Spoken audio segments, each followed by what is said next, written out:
Hi folks, my name is Adeyinka Grandson, and then I'm going to be combining Yoruba with English today to address the issue of Aare Ona Kakanfo.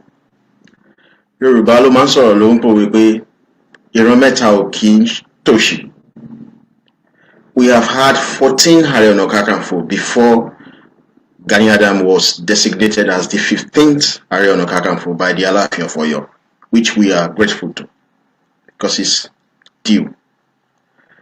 Out of the 14 Aare Ona Kakanfo we have had, only 2 have had no military men or military hardwares to support their position.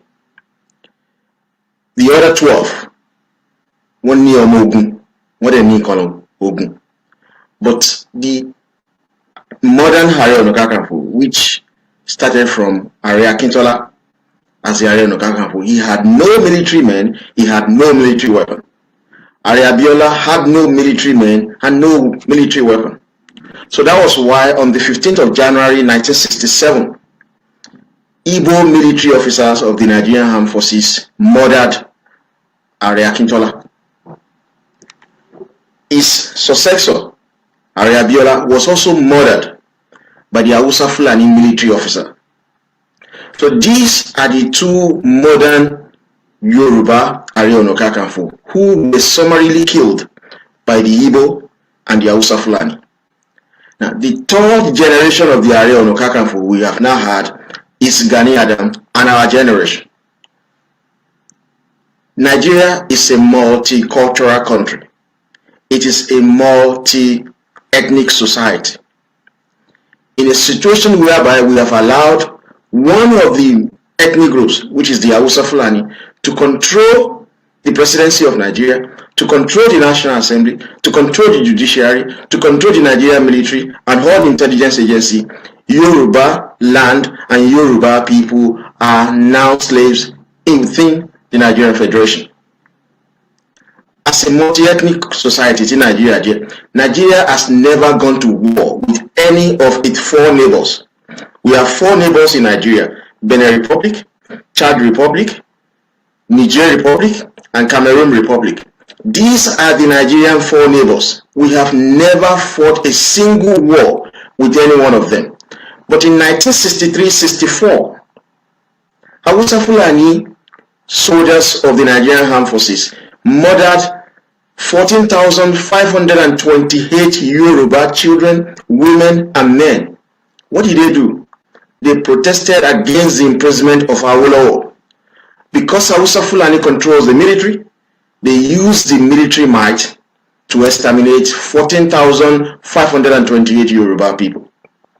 Again, Aare, you will recollect, in 1993, when Aare Abiola won the presidential election, the first Yoruba man to have won the presidential election in Nigeria, that election was cancelled by the Hausa Fulani leadership, including the Sultan of Sokoto and the Hausa Fulani emirs. When the Yoruba youth of 1993 protested, 16,000 of them were killed by the Hausa Fulani military men. This is a disgrace on us. Kí ló dé tí Hausa Fulani ṣe ní agbára láti máa pa Yorùbá? Because the presidency of Nigeria is a Fulani man. The National Assembly is controlled by the Hausa Fulani. The judiciary is controlled by the Hausa Fulani. The Nigerian military is controlled by the Hausa Fulani. The intelligence, all the intelligence agencies in Nigeria are controlled by the Hausa Fulani. But who are the people funding the presidency? It is the Yoruba money and the Niger Delta money. It is the Yoruba money that is funding the National Assembly. All the senators and all the representatives are paid by the Yoruba money, through the Yoruba money and the Niger Delta money. The Nigerian military is funded with the Yoruba money and the Niger Delta money. Nothing substantial is coming from the Hausa Fulani people. Yet, they control all of this. Now, you will agree with me, Aare, that the position of Aare Ona Kakanfo is to safeguard and protect the civilization of the Yoruba nation. Aare, we cannot safeguard the civilization of the Yoruba nation when we have no military, when we have no weapon.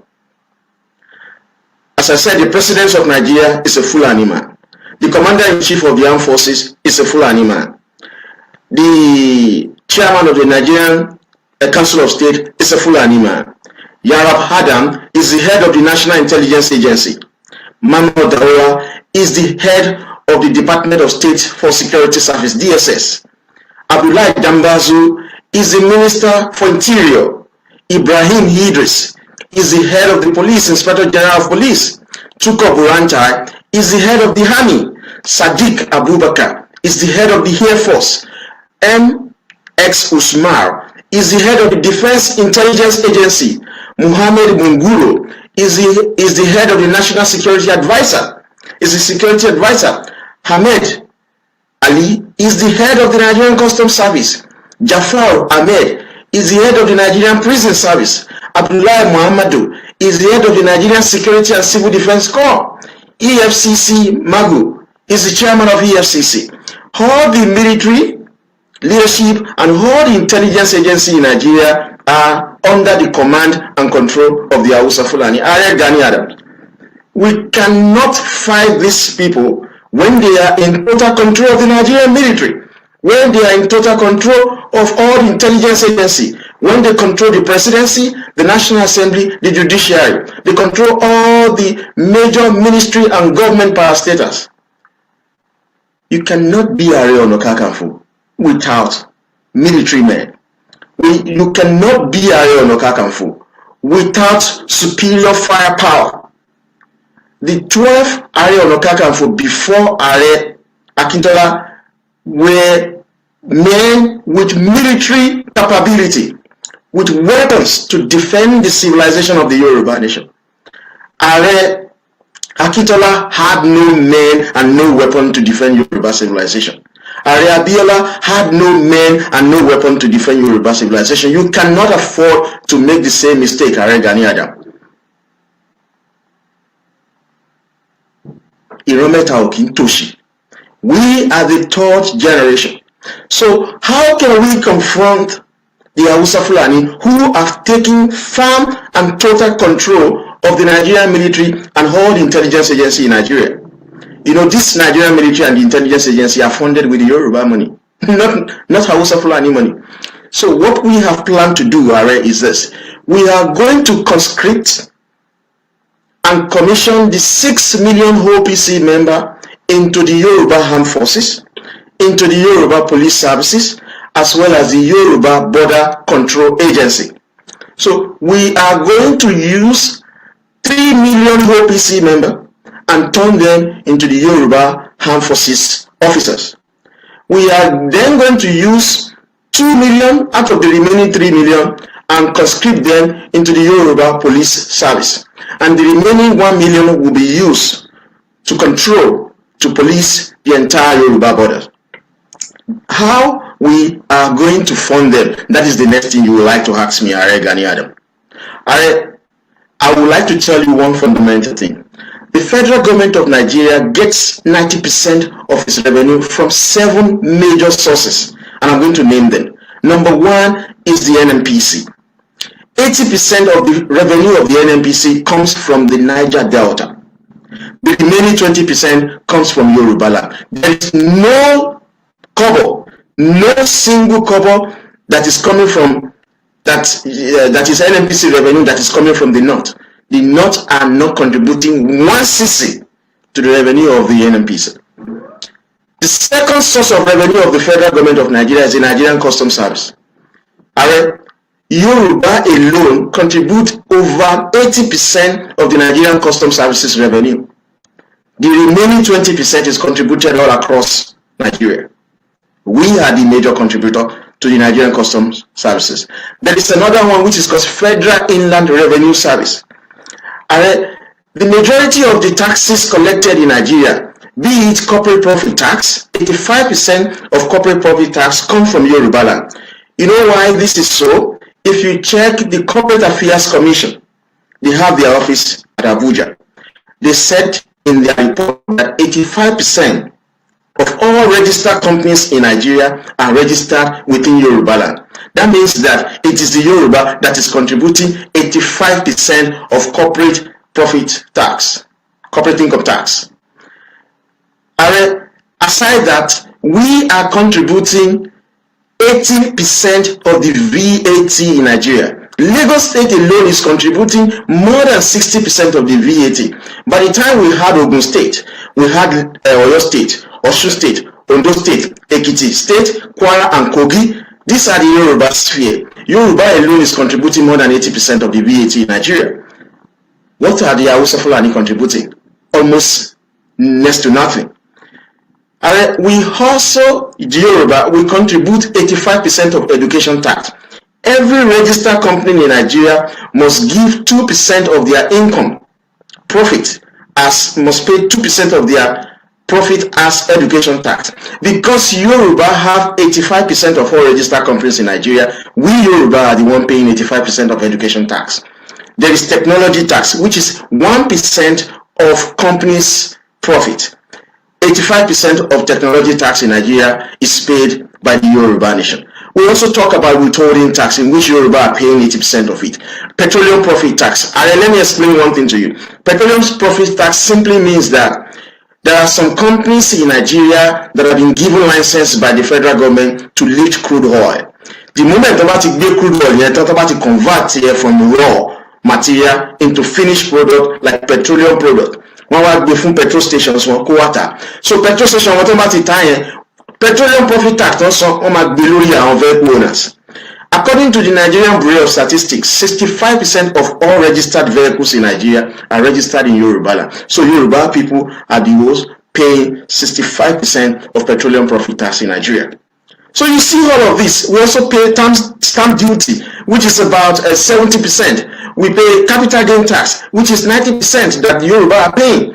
Nigerian Port Authority, all the revenue generated by the Nigerian Port Authority, 95% of its revenue comes from Yorubaland. NIMASA, almost 100% of what NIMASA is generating comes from Yorubaland.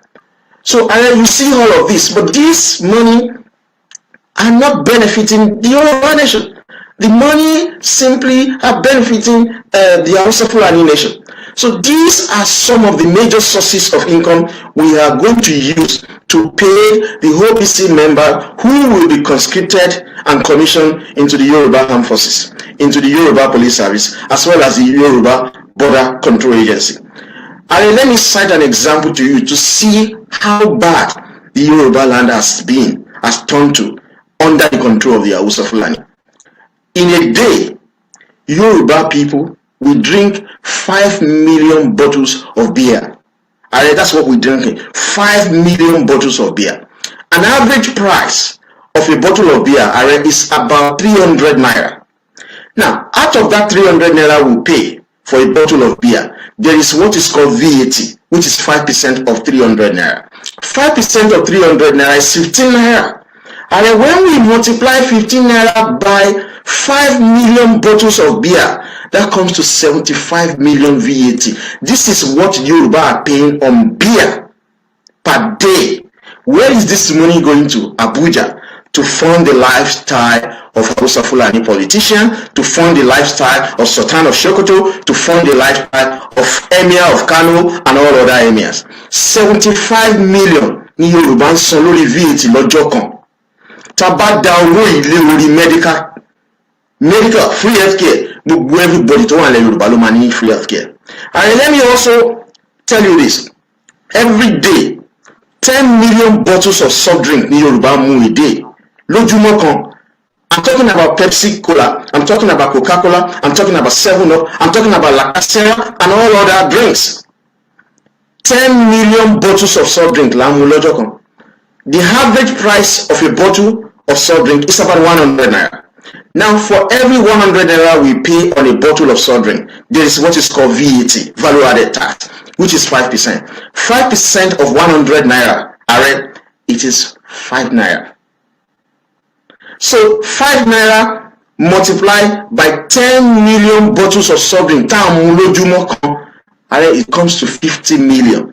Yoruba every day pay 50 million as for drinking soft drink. Where is this money going to? Abuja, to fund the lifestyle of Hausa Fulani. So they have considered us slave. That's why the first generation was Aare Akintola generation. Igbo wọ́n pa. The second generation was Abiola generation. Hausa wọ́n pa. You are the third generation. You must not fail the Yoruba nation. You must not fail the Yoruba youth. And let me tell you something. In 2016, the custom in Yorubaland generated 750 billion. There are 11 customs areas, custom commands across Yorubaland. They generated 750 billion naira. There are 3 customs area commands. Nili Hausa, they only generated 16 billion. Yoruba to generate 750 billion in 2016. Gbogbo wọn yẹn Abuja ló lọ. Àwọn Hausa ló ṣàǹfààní fún. Taba 750 billion railway services lọ́wọ́. I'ma produce railway to move from Lagos to Ogun to Oyo State to Osun State to Ondo State to Ekiti to Kwara State, to Kogi State to Kwara State. We will build railway system for the Yoruba nation. But all the 750 billion generated in 2016 were taken to Abuja for the benefit of Hausa Fulani, could benefit Yoruba.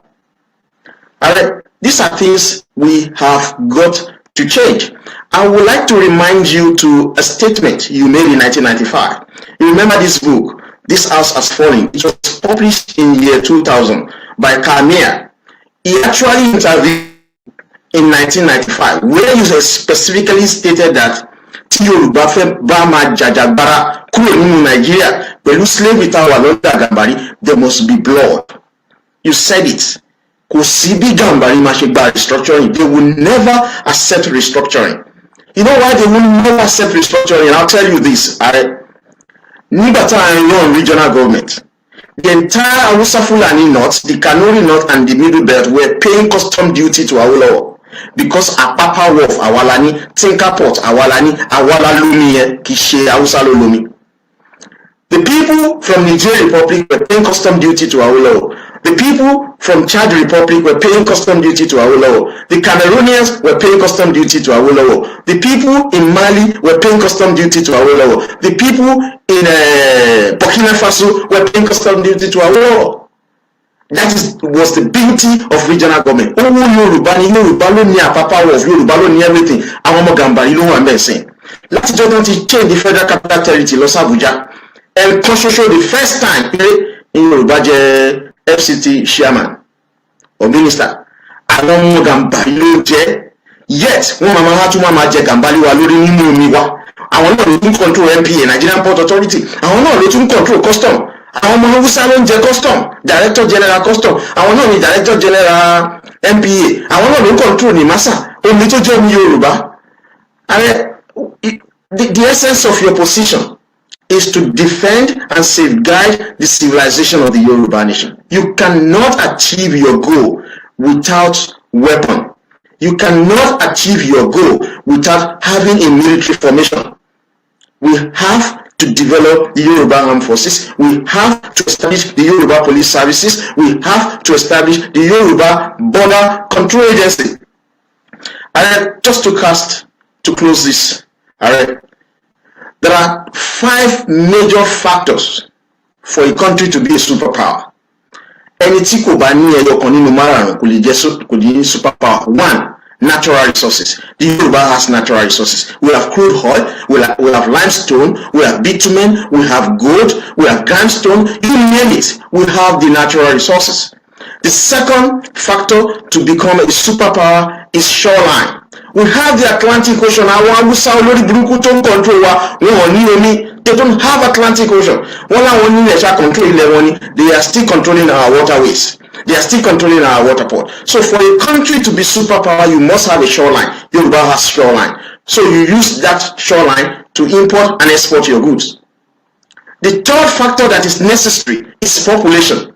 If you look at the Yoruba in Western Nigeria, you look at the Yoruba in North Central Nigeria, you look at the Yoruba in Central and Southern Benin Republic, you look at the Yoruba in Central Togo, we are more than 50 million in terms of population. So the Yoruba, we have the population. This is the third factor for a country to be a superpower. We have the population in Yorubaland. And the number 4 factor to be a superpower is human resources. We have got the brain. We have our contemporaries, the white Americans, the English, the Japanese, and the Chinese, and the Russians. Our contemporaries are not Hausa Fulani. Hausa Fulani are not as sophisticated in terms of culture, civilization, education as the Yoruba. The people who have the same sophistication as the Yoruba are the English, the white Americans, the Japanese, the Chinese, the Russians. These are our contemporaries. So in terms of human resources, we've got the brain power. But unfortunately, we have allowed stupid people who do not have the same level of civilization like us, to control the Nigerian military, to control the intelligence agency, to control the presidency, to control the National Assembly, to control the judiciary. So the number 5 factor for a country to be superpower, and you know this as well as I know, is homogeneitis.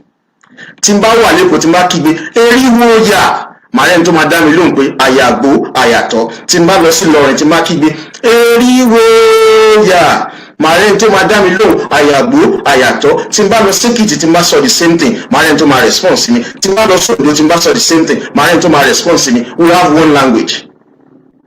These are the 5 major factors for a country to be superpower. We want to be superpower. We do not want to be slave anymore. We do not want the best of our brain to go to America and toil with their life. We do not want the best of our brain to continue to go to Europe and toil with their life. We want to build Yorubaland. We cannot build Yorubaland under the sham unitary system we have. Ìrọ̀mẹ́ta ò kí ń tòṣì. Ààrẹ tó bá bàjẹ́ lórí ilẹ̀ Yorùbá máa ń rún ni. We have wasted 2 generations before us. The generation of Akintola has been wasted. The generation of Abiola has been wasted. You are now the 3rd generation. Tabatoshi. It will take more than 100 years for the next future generation of Yoruba coming to survive. We will be slaves forever. We are better than Hausa Fulani. We are more sophisticated than them. We must put a stop to Hausa Fulani controlling our waterways. We must put a stop to Hausa Fulani controlling our ports. We must put a stop to Hausa Fulani controlling our education. We must put a stop to Hausa Fulani controlling our life. We want to regain back our freedom. That is why I am calling on you. Ààrẹ, ẹ má jẹ́ kó bàjẹ́ lórí yín. Tí ọ̀nà mẹ́ta bá tòṣì, ilẹ̀ Yorùbá máa parun. Ayé àwọn ọmọ wa máa bàjẹ́. Káyé àwọn ọmọ wa máa bàjẹ́ ni mo ṣe ń pè yín. We must have a Yoruba armed forces. We must have a Yoruba police service. And we must have Yoruba border control agency. Lógún ọ̀fẹ́ o.